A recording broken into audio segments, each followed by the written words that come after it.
दोस्तों नमस्कार। हम अर्थव्यवस्था में आज श्रमिक और रोजगार के बारे में जानेंगे। उनसे रिलेटेड रोजगार क्या है।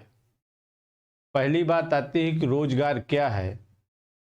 तो रोजगार के बारे में जब कोई भी श्रमिक आर्थिक क्रियाकलाप में लगा हुआ होता है तब हम उसे रोजगार में लगा हुआ मानते हैं। यानी वह यदि आर्थिक क्रियाकलाप नहीं कर रहा है तो हम उसे रोजगार में नहीं मानते। जैसे मान लीजिए कि एक श्रमिक मजदूरी का काम करता है और उसके बदले कुछ उसे वेतन मिलता है। जैसे इस पर लिखा हुआ है, आप स्लाइड पर देखेंगे कि रोजगार क्या है, श्रमिक कौन होता है। जब एक किसान खेती में काम करता है तो वह खाद्यान्न और उद्योगों के लिए कच्चा माल का उत्पादन करता है। आपस में ही कपड़े के कारखानों और विद्युत उपकरणों में कपड़े के रूप में धारण करके गाड़ियों में सामान एक स्थान से दूसरे स्थान तक पहुंचाना। यानी जब कोई श्रमिक काम करने के बदले उसे कुछ ना कुछ मजदूरी के रूप में मिलता है तो हम कहते हैं कि वह रोजगार पे लगा हुआ है। और यदि उसी जगह पर कौन व्यक्ति रोजगार पर नहीं लगा हुआ है, जैसे मान लीजिए एक घरेलू महिला है जो घर का काम करती है, बच्चे का लालन पोषण काम करती है, घर का खाना बनाती है, अन्य घरेलू काम करती है, लेकिन उसके बदले किसी प्रकार की कोई प्रतिभूति नहीं मिलती है, यानी उसके बदले कोई उसे मजदूरी नहीं मिलती है, तो हम उसे रोजगार में नहीं कह सकते। जैसे हम जानते हैं कि किसी देश में एक वर्ष में उत्पादित सभी वस्तुओं और सेवाओं के मूल्यों का मौद्रिक मूल्य इसका सकल घरेलू उत्पाद कहलाता है। सकल घरेलू उत्पाद, आप देख रहे हैं कि इस स्लाइड पर लिखा हुआ है सकल घरेलू उत्पाद। और सकल घरेलू उत्पाद क्या होता है? सकल घरेलू उत्पाद को ही हम राष्ट्रीय आय कहते हैं। यानी राष्ट्रीय आय वह होती है जो एक देश में उत्पादित अंतिम वस्तुओं सेवाओं के मौद्रिक मूल्यों का योग जो होता है वो हम कहते हैं उसे सकल घरेलू उत्पाद, या हम उसे राष्ट्रीय उत्पाद बोल सकते हैं।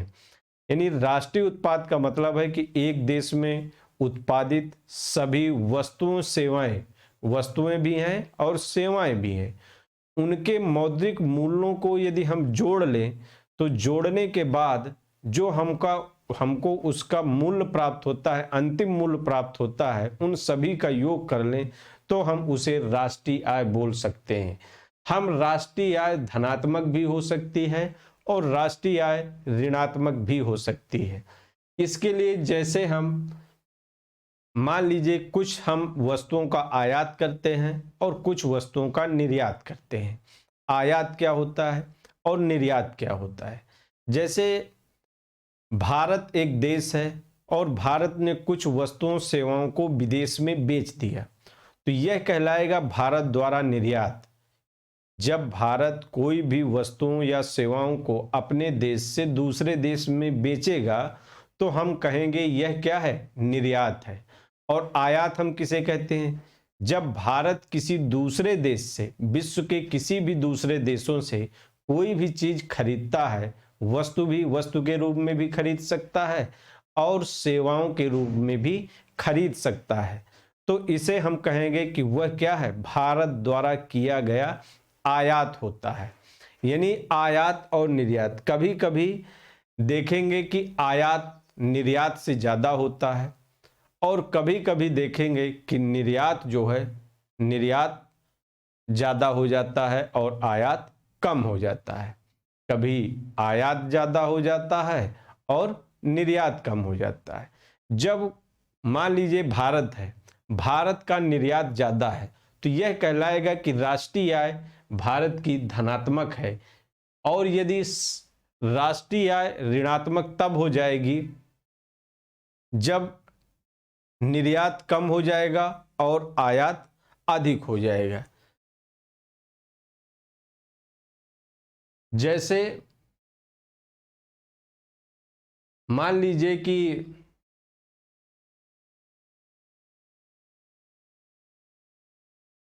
एक देश में उत्पादित वस्तुओं सेवाओं का मौद्रिक मूल्य हो जाएगा, उसको जोड़ लेंगे और उसी में हम x माइनस एम कर देंगे। x का मतलब निर्यात है और m का मतलब होता है आयात।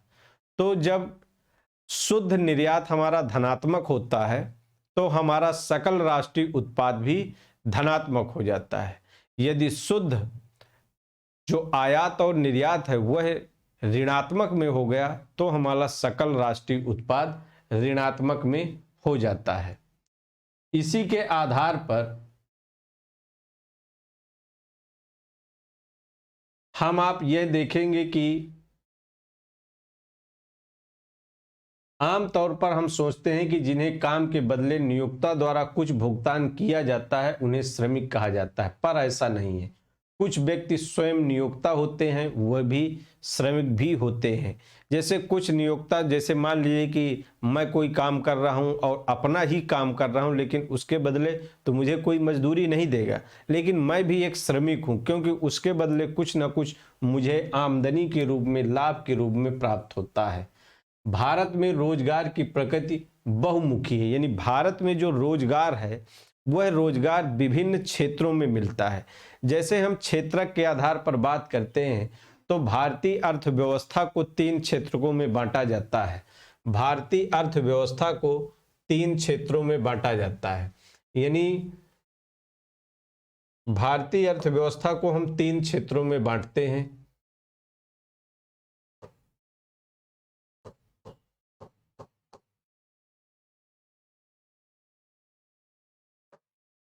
भारतीय अर्थव्यवस्था को आप 3 क्षेत्रों में बांटते हैं, प्राथमिक क्षेत्र, द्वितीयक क्षेत्र और तृतीयक क्षेत्र। प्राथमिक क्षेत्र, द्वितीयक क्षेत्र और तृतीयक क्षेत्र।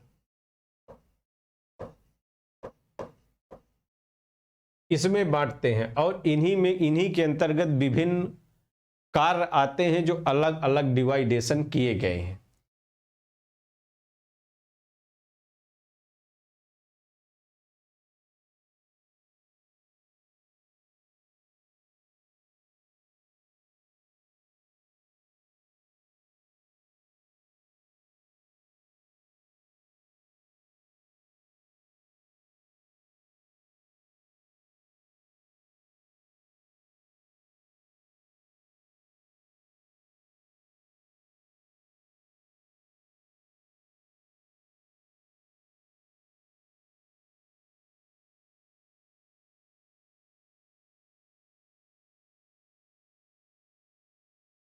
लोगों की रोजगार में भागीदारी, एक होता है श्रमिक जनसंख्या अनुपात।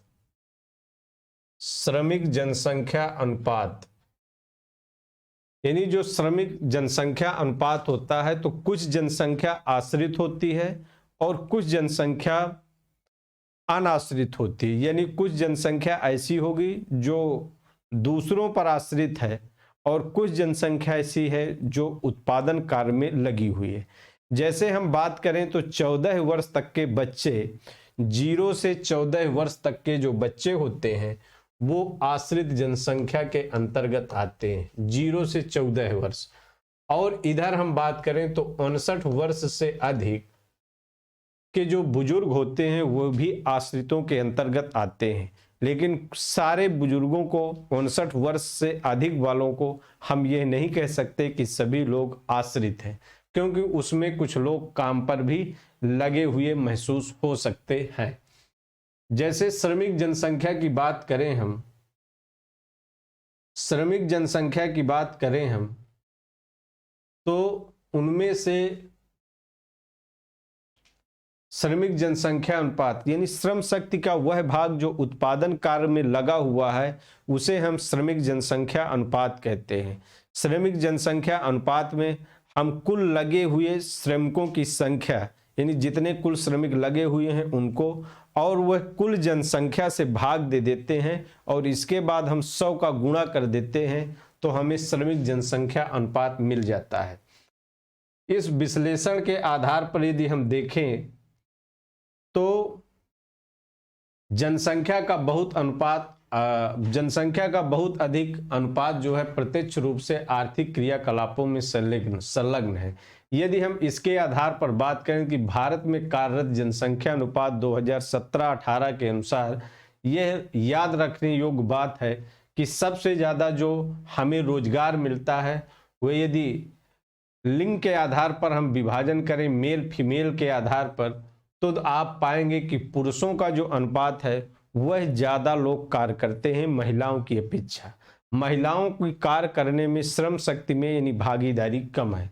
और होल हम यानी पूरे संपूर्ण की बात करें तो भारत की जो श्रम शक्ति अनुपात है वो कितना है, 33.9, यानी लगभग 34% जो है 33.9 शहरी लोग हैं और 35% ग्रामीण हैं। यानी ग्रामीणों में जो श्रम शक्ति अनुपात है वो कहीं शहरों से अधिक है। और टोटल बात करें कि टोटल श्रम शक्ति अनुपात कितना है, तो यह है 34.7, यानी 34.7 जो है श्रम शक्ति अनुपात है। यानी भारत में जो कुल जनसंख्या है, कुल जनसंख्या का लगभग 35% हम कह सकते हैं कि कार्य करने वाली जनसंख्या है। इसी को हम श्रम शक्ति अनुपात बोलते हैं। यानी भारत में कार्यशील जनसंख्या जो है वह लगभग 35% है। इसी के आधार पर हम आगे बात करें, यदि आपने जनसंख्या शब्द का अर्थ तो जानते ही होंगे कि जनसंख्या क्या होती है। जनसंख्या वह होती है कि जनसंख्या जो एक किसी निश्चित भूभाग या क्षेत्र में निवास करती है वह वहाँ की जनसंख्या होती है। जनसंख्या किसी देश की हो सकती है, जनसंख्या किसी प्रदेश की हो सकती है, जनसंख्या किसी जिले की हो सकती है, जनसंख्या किसी ग्रामीण की भी हो सकती है, यानी किसी गांव की हो सकती है या ग्राम पंचायत की हो सकती है। यानी जनसंख्या के लिए एक निश्चित भूभाग में रहने वाले लोगों की संख्या को हम जनसंख्या कहते हैं। यदि हमसे कोई पूछे कि आप बताइए जनसंख्या क्या होती है, तो हम उसको यही जवाब देंगे कि निश्चित भूभाग पर रहने वाले लोगों की संख्या को हम जनसंख्या कहते हैं। जनसंख्या शब्द, अब जो जनसंख्या होती है तो जनसंख्या का ही एक श्रमिक अनुपात होता है जो हमने अभी आपको पहले बताया। इसमें से लगभग देखे आपने कि टोटल 34.7% हमारे देश की जनसंख्या श्रम शक्ति अनुपात है। और जो श्रम शक्ति अनुपात है वो ग्रामीणों में ज़्यादा है और शहरों में कम है।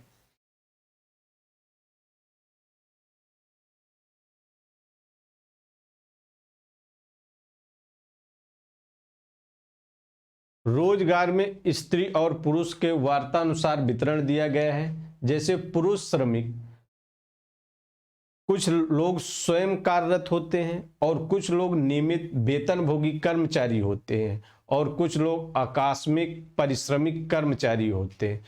तो स्वयं जो कार्यरत लोग होते हैं, जैसे किसी का स्वयं का बिजनेस है तो वह स्वयं कार्यरत श्रमिक कहलाता है।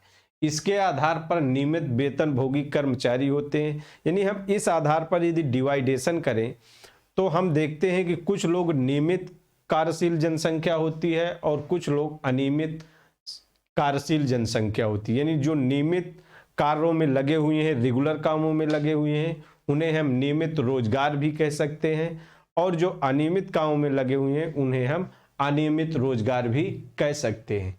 भारत में यदि देखें तो सबसे ज़्यादा लोग स्वयं के अपने कार्यों में लगे हुए हैं और दूसरे आधार पर जो नियमित रोजगार है वह नियमित वेतनभोगी कर्मचारी, इनकी संख्या बहुत कम है। इसके आधार पर हम यह देखें कि जो नियमित रोजगार में लगे हुए लोग होते हैं और अनियमित कार्यों में लगे हुए लोग होते हैं, उनमें हम कैसे डिवाइडेशन करें कि कौन नियमित श्रमिक हैं और कौन अनियमित श्रमिक हैं। तो जो नियमित श्रमिक होते हैं उनको विभिन्न प्रकार की सुविधाएं मिलती हैं। जैसे उनका वेतन निश्चित होता है, उन्हें एक निश्चित वेतन मिलता है, उनके कार्य के घंटे फिक्स होते हैं, उन्हें स्वास्थ्य सुविधाएं मिलती हैं और उनको जो है यानी छुट्टियों के भी दिन उनके निश्चित होते हैं। वहीं जो अनियमित श्रमिक होते हैं ना तो उनके कार्य के घंटे फिक्स होते हैं, ना ही उनकी ड्यूटी करने के दिन फिक्स होते हैं, कितने दिन रोजगार मिलेगा, कितने दिन रोजगार नहीं मिलेगा, और ना ही उन्हें किसी प्रकार की स्वास्थ्य सुविधाएं मिलती है, ना ही उनको बीमा की सुविधा मिलती है। यानी ऐसे श्रमिक जो लगे हुए होते हैं उनका रोजगार अनियमित होता है, इसलिए उन्हें अनियमित रोजगार कहते हैं। जैसे आप इस चित्र के माध्यम से देख पा रहे होंगे कि हमारे देश में जो 52% लोग हैं वो जो है स्वयं कार्यरत लोग हैं। यानी जो 52% लोग हैं वो क्या है, स्वयं के कामों में लगे हुए हैं। ये आप देख रहे हैं, ये 52% जो लोग हैं ये जो स्वयं के कार्यों में लगे हुए हैं। वहीं जो नियमित वेतनभोगी कर्मचारी हैं, नियमित वेतनभोगी कर्मचारी हैं, उनकी संख्या यहाँ पर आपको 21% महिलाएं और 24% पुरुष दिया गया है। 21% महिलाएं और 24% पुरुष दिया गया है। यानी स्वनियोजित तथा भाड़े के श्रमिक। क्या श्रमिक जनसंख्या अनुपात समाज में श्रमिकों की स्थिति और कार्य की दशाओं के बारे में भी कुछ जानकारी देते हैं? यदि किसी उद्यम में श्रमिकों का स्तर या पद किसी जानकारी मिल सके तो निश्चय ही देश में रोजगार की गुणवत्ता और आयामों की जानकारी प्राप्त करना संभव होगा। इसमें हम रोजगार समृद्धि और विकास के बारे में जानेंगे।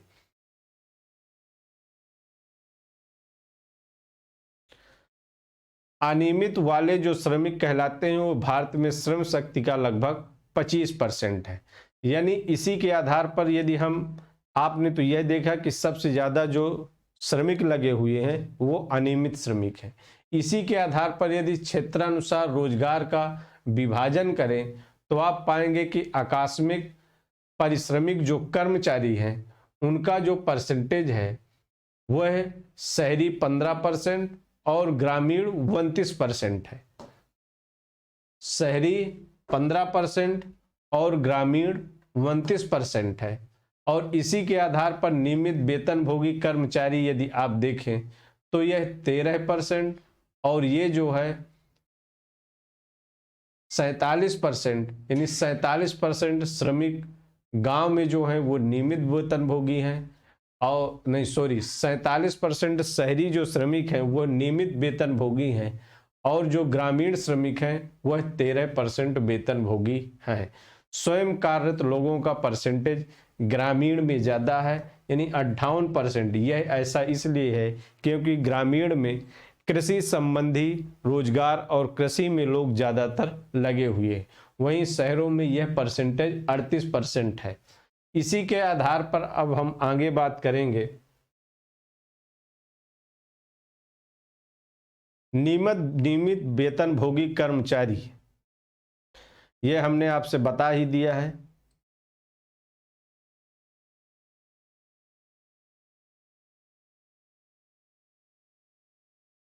जैसे हमने बताया था कि 3 प्रकार की बातें होती हैं। यदि भारतीय अर्थव्यवस्था को क्षेत्रक के आधार पर बांटते हैं तो वो 3 प्रकार के श्रमिक आपको कार्यों में लगे हुए मिलेंगे। कुछ लोग प्राथमिक यानी कृषि कार्यों में लगे हुए होंगे, कृषि कार्यों में लगे हुए होंगे, उन्हें हम प्राथमिक या कृषि क्षेत्र कहते हैं। उसी के आधार पर जो द्वितीयक क्षेत्र है उसे हम औद्योगिक क्षेत्र कहते हैं, और जो तृतीयक क्षेत्र है उसे हम सेवा क्षेत्र कहते हैं। तो जो प्राथमिक क्षेत्र होता है उसे प्राथमिक क्षेत्र में जैसे खेती आती है, खेती के साथ साथ खनन आता है, उत्खनन आता है, और वानिकी आता है, और मत्स्य आता है यानी मछली पालन। वानिकी यानी वनों से संबंधित जो फल फूल सब्जियां और हमें विभिन्न प्रकार की इमारती लकड़ियां ये सब प्राप्त होती हैं, ये सारे प्राथमिक कार्य में आते हैं। खनन, उत्खनन और मछली पालन, ये कुक्कुट पालन, मुर्गी पालन, ये सारी क्रियाएं जो आती हैं वो प्राथमिक क्रियाकलापों में आती हैं। और द्वितीयक क्षेत्र में की बात करें जिसे हम औद्योगिक क्षेत्र कहते हैं तो उसमें निर्माण, विनिर्माण, विद्युत, गैस, जल आपूर्ति, इत्यादि जो कार्य होते हैं, इनसे संबंधित सेवाएं जो है द्वितीयक क्षेत्र में कहलाती है। और तृतीयक क्षेत्र में सेवाओं क्षेत्रों को रखा जाता है, जैसे संचार, बीमा, रेस्टोरेंट, पर्यटन, ये सारी सेवाएं जो बैंकिंग, बीमा, ये सारी सेवाएं तृतीयक क्षेत्र में आती हैं। प्राथमिक क्षेत्र, द्वितीयक क्षेत्र और तृतीयक क्षेत्र में इसमें उद्योग में कार्यबल का विवरण दिया गया है, जो वर्ष 17-18 के अनुसार है। आप देखें कि सर्वाधिक जो प्राथमिक क्षेत्र में लोग, यानी 44.6% लोग प्राथमिक क्रियाकलापों में लगे हुए हैं। और जो दूसरी बात है, तो द्वितीयक क्षेत्र में 24.4% लोग द्वितीयक क्षेत्र में लगे हुए हैं और तृतीयक क्षेत्र में 31% लोग लगे हुए हैं। आप देखेंगे कि प्राथमिक क्षेत्र और द्वितीयक क्षेत्र और तृतीयक क्षेत्र में जो आप देखेंगे तो सर्वाधिक प्राथमिक क्षेत्र, यानी क्षेत्र के आधार पर यदि हम रोजगार की दृष्टि से बात करें तो जो प्राथमिक क्षेत्र है, आप देख रहे हैं कि ये सर्वाधिक रोजगार तो प्रदान करता है। यानी हम ये रोजगार की बात करें तो सर्वाधिक रोजगार प्रदान करने वाला जो क्षेत्रक है वो प्राथमिक क्षेत्र है, जिसे कृषि क्षेत्र भी बोला जाता है। द्वितीयक क्षेत्र को हम औद्योगिक क्षेत्र बोलते हैं, द्वितीयक क्षेत्र को हम औद्योगिक क्षेत्र बोलते हैं। और औद्योगिक क्षेत्र में जो रोजगार प्रदान करने वाले लोगों की संख्या है वह 24.4 है और तृतीयक क्षेत्र में जो रोजगार प्रदान करने वाले लोगों की संख्या है वह 31% है। लेकिन इसमें आपको एक कमी देखने को मिलेगी, वह यह है कि जो प्राथमिक क्षेत्र तो सर्वाधिक रोजगार की दृष्टि से तो बहुत बेहतर है कि प्राथमिक क्षेत्र अच्छा रोजगार प्रदान करता है, लेकिन दूसरी दृष्टि से यदि हम इनकम की दृष्टि से देखें तो द्वितीयक क्षेत्र में लोगों को आमदनी बहुत कम प्राप्त होती है। आप स्वयं जानते होंगे कि आपके पास पड़ोस गांव में लोग जो कृषि कार्य में यानी प्राथमिक क्रियाकलापों में लगे हुए हैं, उनकी इनकम बहुत कम होती है, बल्कि रोजगार बहुत ज़्यादा उपलब्ध होता है। इसमें यह दोष है कि प्राथमिक क्षेत्र तो रोजगार तो उपलब्ध कराता है, लेकिन इसमें आमदनी बहुत कम है। द्वितीयक क्षेत्र की बात करें तो द्वितीयक क्षेत्र 24.4% रोजगार उपलब्ध कराता है और इसमें भी लोगों की जो उतना कृषि से ज़्यादा यहाँ पर लोगों को इनकम मिलती है और सर्वाधिक जो इनकम मिलती है वो सेवा क्षेत्र में मिलती है।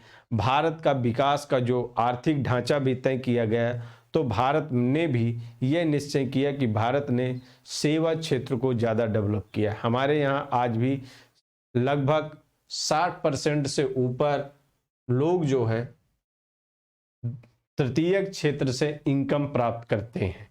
वहीं कृषि क्षेत्र में इनकम बहुत कम है, 13 से 14% लोग जो है कृषि क्षेत्र से इनकम प्राप्त करते हैं।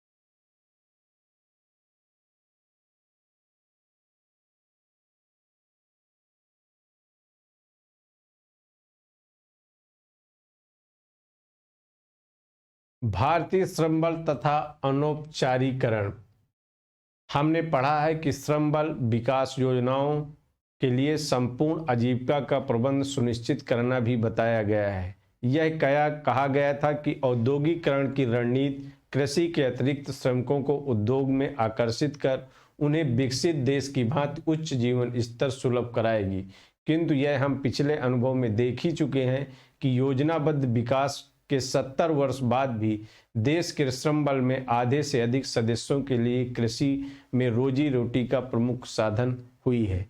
यानी आपने यही देखा कि सर्वाधिक रोजगार प्रदान करने वाला क्षेत्रक कौन सा है? कृषि क्षेत्रक है। तो जब कृषि क्षेत्रक है तो कृषि ने ही सब कुछ सबसे ज़्यादा लोगों को रोजी रोटी उपलब्ध कराई है। यानी इस हिसाब से हम देखें तो कृषि एक बहुत अच्छा संसाधन के रूप में देखा जा सकता है, जो रोजगार बहुत ज़्यादा मात्रा में उपलब्ध कराया है। इसी के आधार पर हम बात करें कि सार्वजनिक क्षेत्रक या प्रतिष्ठान और निजी क्षेत्रक प्रतिष्ठान, यानी सार्वजनिक क्षेत्रक में जो प्रतिष्ठानों में जो लोग लगे हुए हैं, कर्मचारी लगे हुए हैं, उसका 10% लोग ही सार्वजनिक क्षेत्रों में काम कर रहे हैं। इनमें असंगठित क्षेत्रों की क्रियाओं में लगे व्यक्तियों के सामने चिन्ह अंकित करें। एक ऐसे होटल का कर्मचारी जिसमें 7 भाड़े के श्रमिक एवं 3 पारिवारिक सदस्य हैं। क्या आप बता सकते हैं कि एक होटल का कर्मचारी जो है जिसमें 7 भाड़े के श्रमिक हैं, यानी वो क्या है, असंगठित लोग हैं, और 3 पारिवारिक सदस्य हैं, वह भी असंगठित व्यापार के क्षेत्र में लगे हुए हैं। जो 7 भाड़े के श्रमिक हैं वो असंगठित, यानी उनका अनियमित रोजगार है, और जो 3 पारिवारिक सदस्य हैं उनका असंगठित व्यापार है। एक ऐसे निजी विद्यालय का शिक्षक जहां 25 शिक्षक कार्यरत हैं, यह ऐसे लोग हैं जो रोजगार में ये संगठित कार्यों में लगे हुए लोग हैं जिन्हें नियमित रोजगार की श्रेणी में रखा जाएगा। एक पुलिस सिपाही, यह भी एक नियमित रोजगार है। सरकारी अस्पताल की एक नर्स, यह भी एक नियमित रोजगार पर लगी हुई है। एक रिक्शा चालक, यह अनियमित अपने व्यापार में लगा हुआ है। कपड़े की दुकान का मालिक जिसके यहाँ 9 श्रमिक कार्यरत हैं, वह भी अनियमित रूप से रोजगार में लगे हुए हैं। और इसी प्रकार से आगे देखें कि एक ऐसी बस कंपनी का चालक जिसमें 10 से अधिक बसें और 20 चालक, संवाहक तथा अन्य कर्मचारी हैं, यह भी अनियमित रोजगार में लगे हुए श्रमिक हैं। 10 कर्मचारी वाली निर्माण कंपनी का सिविल अभियंता, यानी यह सरकारी सेवा में लगा हुआ व्यक्ति है। राज्य सरकारी कार्यालय में अस्थायी आधार पर नियुक्त कंप्यूटर ऑपरेटर, यह भी नियमित रोजगार की श्रेणी में आएगा। बिजली दफ्तर का एक क्लर्क, यह भी नियमित रोजगार की श्रेणी में आएगा। यानी आपने देखा कि कौन लोग नियमित होते हैं और कौन अनियमित होते हैं, उसके बारे में हमने आपको बता दिया। अब आते ही बात बेरोजगारी की। आपने समाचार पत्रों में रोजगार की तलाश करते हुए व्यक्तियों को देखा होगा। कुछ लोग अपने मित्रों और सगे संबंधियों के माध्यम से रोजगार तलाशते हैं। कई शहरों में कुछ चुने हुए स्थानों पर ऐसे अनेक लोग खड़े दिखाई दे जाते हैं जिन्हें उस दिन के लिए काम देने वाले ही प्रतीक्षा रहती है। कुछ लोग दफ्तरों, कारखानों में अपना जीवन व्रत सौंप कर वहां पता लगा रहे होते हैं कि क्या उनके योग्य कोई स्थान रिक्त है। कई लोग ग्रामीण क्षेत्रों में बाहर जाकर काम के बारे में पूछताछ नहीं करते और घर पर ही बैठे रहते हैं। जब उन्हें कोई काम नहीं होता तो कुछ व्यक्ति रोजगार कार्यालय में उनके माध्यम से अनुसूचित रिक्तियों के लिए अपने नाम पंजीकृत कराते हैं। यानी एक होता है रोजगार कार्यालय जो नियमित काम की तलाश के लिए लोग बाग वहां अपना नाम रजिस्ट्रेशन करवा देते हैं। इसके अलावा राष्ट्रीय सांख्यिकी कार्यालय, यानी जिसे राष्ट्रीय परिदर्श सर्वेक्षण संगठन के रूप में जाना जाता है, जो बेरोजगारी, गरीबी, राष्ट्रीय संबंधी आंकड़े इकट्ठा करता है, राष्ट्रीय प्रतिदर्श सर्वेक्षण संगठन के रूप में जाना जाता है। यानी बेरोजगार किसे कहते हैं, बात आती है बेरोजगारी की। यदि हम बेरोजगारी की बात करें तो बेरोजगारी के बारे में भी हमें जान लेना चाहिए। बेरोजगार वो लोग होते हैं कि कोई भी व्यक्ति यदि प्रचलित मजदूरी दर पर काम करने के लिए तैयार है, कोई भी व्यक्ति या कोई भी श्रमिक प्रचलित मजदूरी दर पर काम करने के लिए तैयार है और उसे रोजगार नहीं मिलता तो वह बेरोजगार कहलाता है। हम इसको इस अर्थ में समझ सकते हैं। मान लीजिए कि एक मजदूर है और उसकी मजदूरी बाजार में 300 रुपये चल रही है एक श्रमिक को, एक लेबर को, जिससे लोग ईंटा गारा का काम करवाते हैं, यानी बालू सीमेंट का काम कराते हैं और 300 रुपये लगभग सभी देते हैं। लेकिन एक श्रमिक है जो बाजार में काम करने के लिए आया है, उसे कोई यदि 300 रुपये में काम करने के लिए कहता है और वह काम करने के लिए तैयार हो जाता है तो वो कहलाएगा कि वो रोजगार में है। यदि यानी प्रचलित मजदूरी दर 300 थी, 300 पर ही उसे लोगों ने, किसी ने काम पर अपने घर लिवा के चले गए, अपने यहाँ काम कराया, तो वह व्यक्ति कहलाएगा कि रोजगार में है। वहीं यदि प्रचलित मजदूरी दर पर और भी कई श्रमिक गए थे, लेकिन 2 ही लोगों को रोजगार मिला, 2 लोग वहां पर खाली रह गए और उनको किसी ने 300 रुपए में काम करने के लिए नहीं कहा। यानी प्रचलित मजदूरी दर पर कोई भी व्यक्ति यदि काम करने के लिए कोई श्रमिक तैयार है और उसे रोजगार नहीं मिलता, यानी उसे 300 पर कोई काम करने के लिए ले जाने के लिए तैयार नहीं है, ऐसे लोग कहलाते हैं बेरोजगार। ऐसे लोग कहलाते हैं बेरोजगार।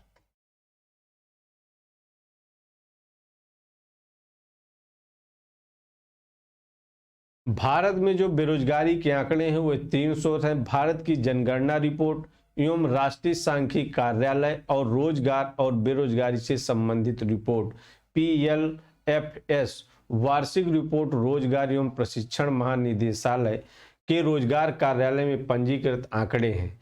यानी बेरोजगारी जो होती है उसके भी कई प्रकार होते हैं, बेरोजगारी के भी कई प्रकार होते हैं। जैसे हम उनके बारे में भी जान लेते हैं कि बेरोजगारी के प्रकार कौन कौन से होते हैं।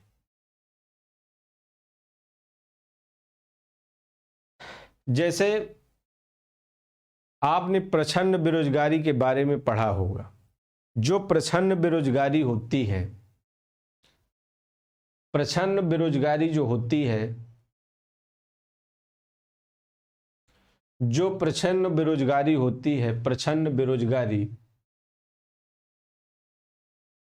जैसे कोई भी व्यक्ति, मान लीजिए कोई एक खेत था और खेत पर 5 लोग काम करते थे, तो अधिकतम जितना उसमें उत्पादन होना चाहिए, मान लीजिए वह आलू की खेती करते हैं और 50 कुंटल आलू उस खेत पर पैदा होता है। 5 लोग इतना पर्याप्त काम कर लेते हैं कि 50 कुंटल से ज़्यादा अब उसमें आलू का उत्पादन नहीं हो सकता है। मान लीजिए कि उस पर और 2 श्रमिक बढ़ा दिए गए, 5 से 7 हो गए, लेकिन अब उसका उत्पादन 50 से अधिक 51 या 52 कुंटल नहीं हुआ। यानी 2 नहीं, 4 नहीं, 10 आप श्रमिक लगा दीजिए, लेकिन उसका उत्पादन सिर्फ 50 कुंटल ही रहेगा। तो जो 5 जो उसमें एक्स्ट्रा श्रमिक लगाए गए हैं और उससे किसी प्रकार के उत्पादन में वृद्धि नहीं हुई है, तो वो कहलाते हैं प्रच्छन्न बेरोजगार। इनको जो है, यानी उनकी जो सीमांत उत्पादकता होती है वह शून्य होती है। उनकी जो सीमांत उत्पादकता होती है वो क्या होती है? शून्य होती है। यानी ऐसे श्रमिक जो कार्य पर लगे हैं लेकिन उनको किसी प्रकार का कोई भी उत्पादन में वृद्धि नहीं होती है, वो कहलाते हैं प्रच्छन्न बेरोजगार। और जो प्रच्छन्न बेरोजगारी होती है वह कृषि क्षेत्र में पाई जाती है या ग्रामीण क्षेत्र में पाई जाती है। प्रच्छन्न बेरोजगारी ही एक ऐसी बेरोजगारी है जो भारत में सर्वाधिक पाई जाती है। और इसी के आधार पर यदि हम अन्य बेरोजगारी की बात करें तो जैसे घर्षणात्मक बेरोजगारी होती है और एक होती है संरचनात्मक बेरोजगारी। तो जो संरचनात्मक बेरोजगारी होती है वो विकासशील देशों में पाई जाती है और जो घर्षणात्मक बेरोजगारी होती है वो विकसित देशों में पाई जाती है। संरचनात्मक बेरोजगारी यानी स्ट्रक्चर में परिवर्तन आने के कारण जो बेरोजगारी उत्पन्न होती है उसे हम संरचनात्मक बेरोजगारी कहते हैं। संरचनात्मक बेरोजगारी जैसे मान लीजिए आपने देखा कि कोविड के पहले बहुत सारे ज़्यादातर टीचर्स सभी ऑफलाइन की क्लास पढ़ाते थे। कोविड आया, ऑफलाइन की क्लासें बंद हो गई और ऑनलाइन चलने लगा। लेकिन ऑनलाइन में टेक्निकल ज्ञान टीचरों को, बहुत सारे टीचरों को टेक्निकल ज्ञान ना होने के कारण वो क्या हो गए? बेरोजगार हो गए। यानी वो ऑनलाइन क्लास पढ़ाने में असफल रहे। तो यानी स्ट्रक्चर में परिवर्तन आए, तकनीक में परिवर्तन आने से वो लोग अपने आप रोजगार से बाहर हो जाते हैं। ऐसे लोग कहलाते हैं संरचनात्मक बेरोजगार। और जो घर्षणात्मक बेरोजगारी होती है वो होती है विकसित देशों में। जैसे मान लीजिए एक कोई इंजीनियरिंग का लड़का है जो पढ़ाई कर रहा था, पढ़ाई उसकी पूरी होती है लेकिन वो किसी बेहतर काम के तलाश में 2-4-6 महीने इधर से उधर, इस कंपनी से उस कंपनी में काम की तलाश में घूमता रहता है। ऐसे लोगों को जो बीच का पीरियड काल होता है, समय काल होता है, उसे बोला जाता है घर्षणात्मक बेरोजगारी। यानी व्यक्ति एक काम छोड़ करके दूसरे काम की तलाश में जब जाता है और वह कुछ दिन के लिए बेरोजगार रहता है, उसे बोला जाता है घर्षणात्मक बेरोजगारी। आपने देखा प्रच्छन्न बेरोजगारी, घर्षणात्मक बेरोजगारी और संरचनात्मक बेरोजगारी के बारे में आपने जाना।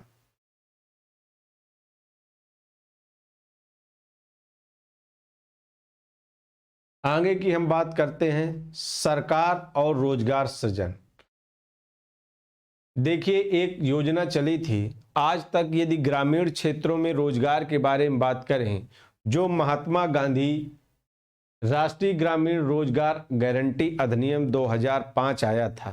यानी महात्मा गांधी रोजगार गारंटी अधिनियम, यानी यह ग्रामीण क्षेत्रों को रोजगार बस नहीं देता है बल्कि रोजगार की गारंटी देता है। यह एक रोजगार के लिए पहला कार्यक्रम था जिसमें ग्रामीण श्रमिकों के लिए ना कि रोजगार दिया जाए बल्कि रोजगार के साथ साथ लोगों को गारंटी देने की भी बात की गई। और इसमें 100 दिन के लिए लोगों को रोजगार पक्का किया गया कि 100 दिन लोगों को रोजगार उपलब्ध कराया जाएगा। यानी किसी प्रकार से यदि प्रशासन यानी सरकार, ग्राम पंचायत प्रधान और सचिव, ग्राम सचिव रोजगार, कोई भी व्यक्ति श्रमिक यानी रोजगार के लिए आवेदन करता है और उसे रोजगार नहीं मिलता है तो उसे रोजगार भत्ते का भी प्रावधान किया गया है। यानी जो महात्मा गांधी राष्ट्रीय ग्रामीण रोजगार गारंटी योजना थी, यह सिर्फ लोगों को कार बस नहीं देती बल्कि लोगों को रोजगार की गारंटी भी देती है।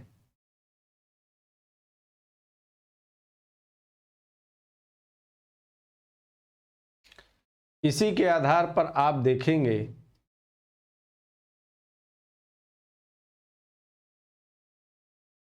कि आधुनिक कारखाने की परंपरागत अवधारणा इस प्रकार बदल दी है कि घर में कार्यस्थलों में परिवर्तन हो रहे हैं।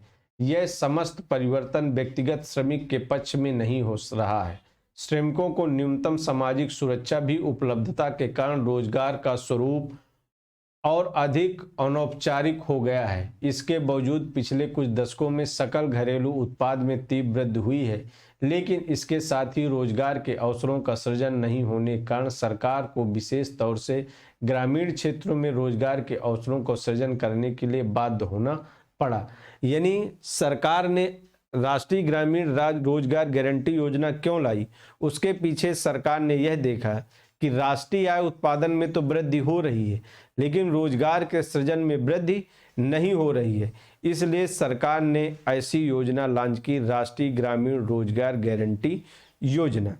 इसी के क्रम में हम यदि बात करें थोड़ा सा, तो हम यदि गरीबी की बात करें तो गरीबी के बारे में मान लीजिए आपने सुना होगा, अक्सर एक आती है गरीबी रेखा। गरीबी रेखा के बारे में बात होती है, तो जो गरीबी रेखा होती है वो क्या होती है? मान लीजिए कोई ऐसा कोई धारणा नहीं है कि गरीबी जैसे कोई धारणा हो, कोई रेखा हो, लेकिन नहीं। भारत में जो गरीबी नापी, गरीबी मुख्यतः विश्व में 2 प्रकार से नापी जाती है। एक गरीबी होती है निरपेक्ष गरीबी, निरपेक्ष गरीबी, और दूसरी होती है सापेक्ष गरीबी। सापेक्ष गरीबी, तो जो निरपेक्ष गरीबी होती है उसमें किसी प्रकार से कोई तुलना नहीं की जाती। जैसे भारत में जो गरीबी मापी जाती है वह निरपेक्ष गरीबी नापी जाती है, और जैसे अमेरिका में सापेक्ष गरीबी नापी जाती है। तो भारत में जो निरपेक्ष गरीबी है उसके लिए, निरपेक्ष गरीबी भारत में मापी जाती है और निरपेक्ष गरीबी मापने के लिए कैलोरी को मानक बनाया गया है। किसको मानक बनाया गया है? कैलोरी को, जिसमें से 2100 कैलोरी यदि कोई शहरी व्यक्ति, उसकी इतनी इनकम है कि वो 2100 कैलोरी ऊर्जा प्राप्त कर लेता है तो वह व्यक्ति गरीब नहीं है। शहरी व्यक्ति यानी 2400 कैलोरी ऊर्जा प्राप्त कर रहा है तो वह गरीब नहीं है। ग्रामीण क्षेत्रों के लिए 816 रुपए और शहरी क्षेत्रों के लिए ग्रामीण क्षेत्रों के लिए 2400 कैलोरी, ग्रामीण क्षेत्रों के लिए 2400 कैलोरी और 816 रुपए, और शहरी क्षेत्रों के लिए 2100 कैलोरी और 1000 रुपए का निर्धारण किया गया। यानी किन्हीं व्यक्तियों की इतनी इनकम है 816 और 1000 रुपए, तो वह व्यक्ति गरीब नहीं है। 2400 ग्रामीण व्यक्ति यदि कैलोरी प्राप्त कर ले रहा है और 2100 कैलोरी, तो वह व्यक्ति गरीब नहीं है।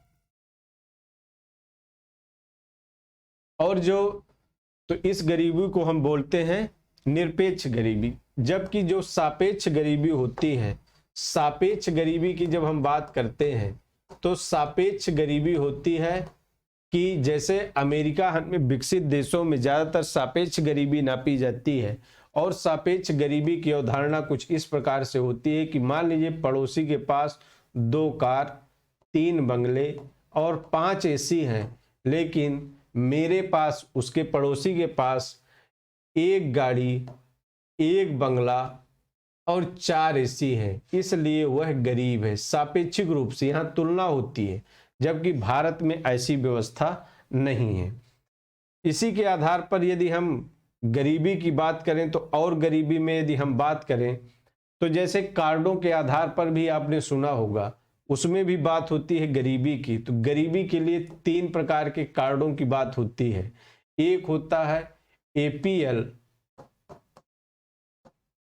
और बीपीएल का नाम सुना होगा, और अंत्योदय का नाम सुना होगा आपने।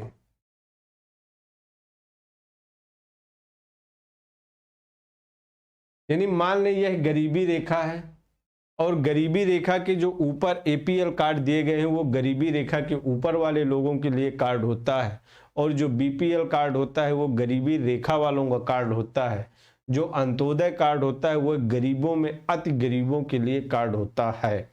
इसके आधार पर भी हम गरीबी की बात कर लेते हैं कि कौन व्यक्ति, कौन ज्यादा, कितना, कब गरीब है। तो सर्वाधिक जो गरीब होते हैं वो होते हैं अंत्योदय वाले। अंत्योदय वालों को गरीबों में अति गरीब की श्रेणी में रखा जाता है।